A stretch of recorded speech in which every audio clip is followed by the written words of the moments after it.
Chronic cough అంటే దీంట్లో రకరకాలు ఉంటుంది. So more than 3 to 6 weeks దాన్ని సబ్ అక్యూట్ అంటాము. More than 6 weeks chronic cough అంటాము.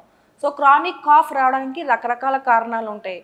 సో లంగ్లో ప్రాబ్లం ఉంటేనే దగ్గు వస్తుంది, లేకపోతే రాదు అనేది కరెక్ట్ కాదు.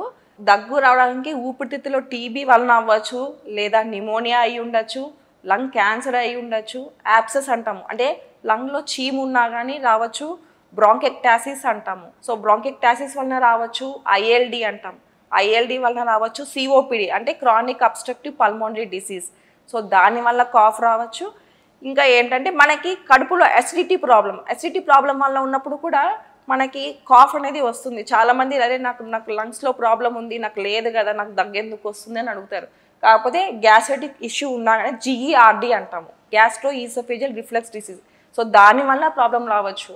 రెండవది హార్ట్ ఇష్యూస్, హార్ట్ ఫెయిల్యూర్ ఉన్నప్పుడు కూడా రావచ్చు, కిడ్నీ ప్రాబ్లం ఉన్నా రావచ్చు. ఇంకొకటి పోస్ట్ నేసల్ డ్రిప్ అని అంటాం. చాలామంది ముక్కులో నుంచి గొంతులోకి వస్తున్నాయి సెక్రీషన్స్, సో రాత్రి అయితేనే నాకు దగ్గు వస్తుంది, లేకపోతే రావడం లేదు, పగలైతే రావడం లేదంటే దాన్ని పోస్ట్ నేసల్ డ్రిప్ అంటాము. సో దానివల్ల కూడా మనకి కాఫ్ అనేది క్రానిక్గా వస్తుంది. సో మనం దాన్ని ట్రీట్ చేస్తేనే కాఫ్ అనేది తగ్గుతుంది, లేకపోతే తగ్గదు. సో క్రానిక్ కాఫ్ ఇంకొకటి మెయిన్ మన ఇండియన్ సెటప్లో క్రానిక్ కాఫ్ అంటే ఫస్ట్ మనం చూసుకోవాల్సింది టీబీ.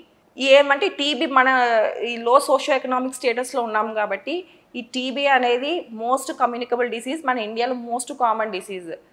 అండ్ రెండవది ఈ మనం చేయాల్సిన ఇన్వెస్టిగేషన్స్ బేసిక్ బ్లడ్ టెస్ట్లు, సిబిపి చేస్తాము, చెస్ట్ ఎక్స్రే, ఏమైనా టీబీ ఉన్నా ఇంకేమైనా గడ్డలు ఉన్నాయా ఎక్కడన్నా చూసుకునేదానికి సిటీ స్కాన్లు చేస్తాము. పిఎఫ్టీ అంటే ఏమైనా సిఓపిడి అని అన్నాను కదా, సో సిఓపిడి, సో దాన్ని మనం కన్ఫర్మ్ చేసుకునేదానికి పల్మోనరీ ఫంక్షన్ టెస్ట్ అనేది చేస్తాము. సో గ్యాస్ట్రిక్ ప్రాబ్లం ఉంటే ఏమన్నా మనకు దానికి తగ్గట్టు if needed endoscopy, heart failure ఉంటే 2D ఎకో కానీ ఈసీజీ బేసిక్ ఇన్వెస్టిగేషన్స్ చేసుకుంటాము. సో క్రియాటినిన్, ఇంకేమైనా నెఫ్రోటిక్ సిండ్రోమ్, ఇట్లాంటివి మనం బేసిక్ ఇన్వెస్టిగేషన్స్ అన్ని చేసుకొని దేని ద్వారా మనకు కాఫ్ వస్తుందో చూసుకొని దాన్ని బట్టి మనం ట్రీట్మెంట్ అనేది చేస్తాము. సపోజ్ మనకి కాఫ్ వచ్చేది ఆస్తమా వల్ల అయితే బేసిక్గా ఇన్హేలర్స్ పెడతాము, లేదా కొన్ని బ్రాంకోడైలేటర్స్ పెట్టుకుంటాము సిఓపిడి అనేటప్పుడు, లేదా కొంతమందికి కాఫ్ ఇన్హేలర్స్తో కూడా తగ్గకపోతే నెబ్లైజేషన్స్ పెట్టుకుంటాము. So suppose okay cough gastritic problem వల్ల వచ్చింది అని అనుకుంటే మనము ఇది ప్రోటాన్ పంప్ ఇన్హిబిటర్స్ పెట్టుకుంటాము. లేదు కాఫ్ వచ్చేది సపోజ్ క్యాన్సర్ వచ్చింది అంటే మనం దాన్ని ట్రీట్ చేయలేము. సో మనం క్యాన్సర్ని టార్గెట్ చేస్తే తప్పితే ఆ కాఫ్ అనేది తగ్గుతుంది. సో ఇంకొకటి హార్ట్ ఫెయిల్యూర్ అనే వాళ్ళకి ఆ పర్టికులర్ హార్ట్ ఫెయిల్యూర్ పేషెంట్స్ని మనం డయాబెటిక్స్ అనేప్పుడు కానీ ఏదైనా మెడికేషన్స్ కానీ దానికి సంబంధించిన మెడికేషన్స్ ఇచ్చినప్పుడు దాన్ని ఇస్తేనే కాఫ్ తగ్గుతుంది, లేకపోతే కాఫ్ అనేది తగ్గదు. సో ఇట్లా ఒక్కొక్క ఇన్వెస్టిగేషన్ చేసుకుంటా వెళ్ళాలి. సో దేనివల్ల అని వచ్చినప్పుడు దాని ట్రీట్మెంట్ ఇచ్చుకొని దానికి తగ్గట్టు మెడికేషన్స్ పెట్టుకుంటే ఈ కాఫ్ అనేది తగ్గుతుంది.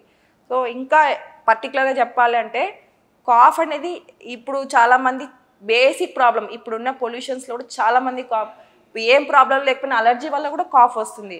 సో అలర్జిక్ రైనైటిస్, సో ముక్కులు మూసుకుపోవడం, అలర్జిక్ సైనసైటిస్ వల్ల కూడా కాఫ్ వస్తుంది. సో దాన్ని మనం చేసుకోవాలంటే కూడా నేజల్ డీకంజెస్టెన్స్ కానీ తర్వాత నేజల్ సలైన్ స్ప్రేస్ కానీ ఏమన్నా ఇచ్చుకొని మనం దాని తగ్గట్టు ట్రీట్మెంట్ ఇచ్చుకోవాలి.